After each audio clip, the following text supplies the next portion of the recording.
So the next section of our filter discussion basically will be focused on understanding how do we model loss in filters. This is a very important area where essentially it's something we haven't looked carefully so far, mostly because all of our discussion has been on synthesizing lossless filters. So the question is, okay, you synthesize your lossless filter, now you have to deal with loss. How do we do it? So first of all, let me remind you, how do we model loss? And the primary source of loss in filters is actually is found in the resonators. Of course, coupling sections also represent loss. And quite honestly, we're going to ignore that here. This is technically not correct. But in most practical scenarios, it's actually the resonators that contribute the vast majority of loss in a filter. So you'll be, in normal circumstances, quite well positioned if you can just take into account the loss from the resonators. I'm showing you here the two simplest resonators that we have seen. This is the series resonator right here. This is a shunt resonator right here. And each one of them can essentially be associated with a quality factor, which in the past I have called unloaded Q, but you will also find in the literature the term intrinsic quality factor, and so I'm using that here as well. Intrinsic quality factor and unloaded quality factor are basically one and the same thing. So this is the intrinsic or unloaded quality factor for the series resonator, and this is the intrinsic or unloaded quality factor for the shunt resonator. Again, as a reminder, that resistance that you see here could actually be attributed to multiple things. In the simplest possible scenario, this is purely ohmic loss.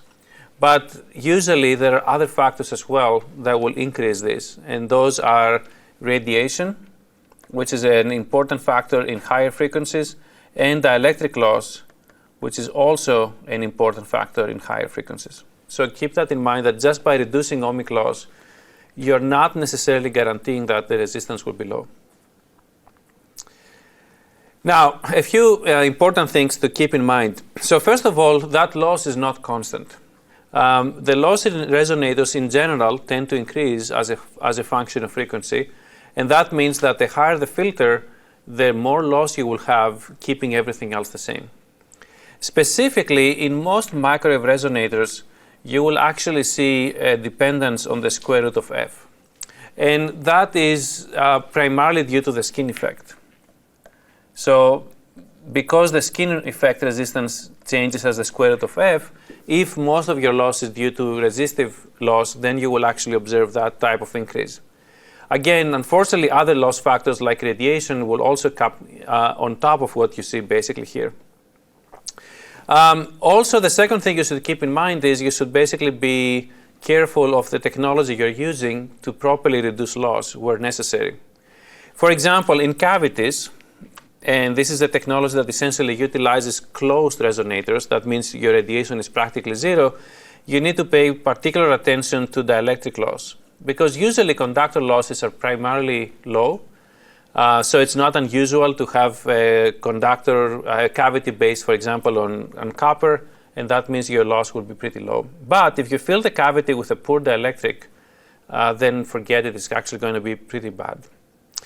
Similarly, for microstrip, the first thing we try to reduce is the conductor loss, the second thing we try to reduce is dielectric, and finally we worry about radiation. So if you have a good modeling tool that basically models your specific resonator, you can essentially estimate this unloaded quality factor. So once you estimate this unloaded quality factor, the second question that we will have to ask is, what is the impact of this on the final insertion loss of the filter?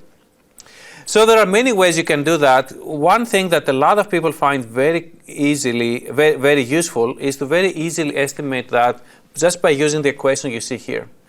This equation actually gives you a very quick zeroth order, actually I should say first order approximation of what loss you'll end up with before you actually do anything else.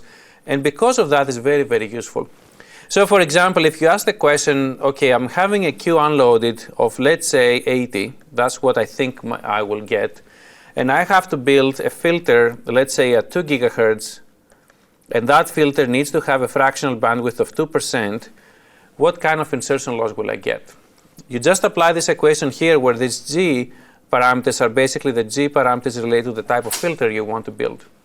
Now, it's true you will not always have the G parameters, but for many cases you will have some G parameters you can rely on. And if you do that, again, you will get a very accurate estimate without building anything, without simulating anything, without estimating anything. So you can very quickly, for example, make that assessment.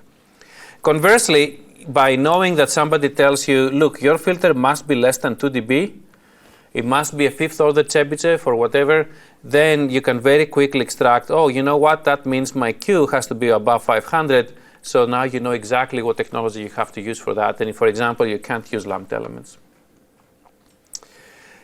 Now, the second step, once you know the filter area, is essentially how are you going to estimate this more accurately from the coupling matrix synthesis technique. Again, the equation I just gave you is more of a first order approximation, and later on I'll give you examples that basically teach you how accurate that thing is.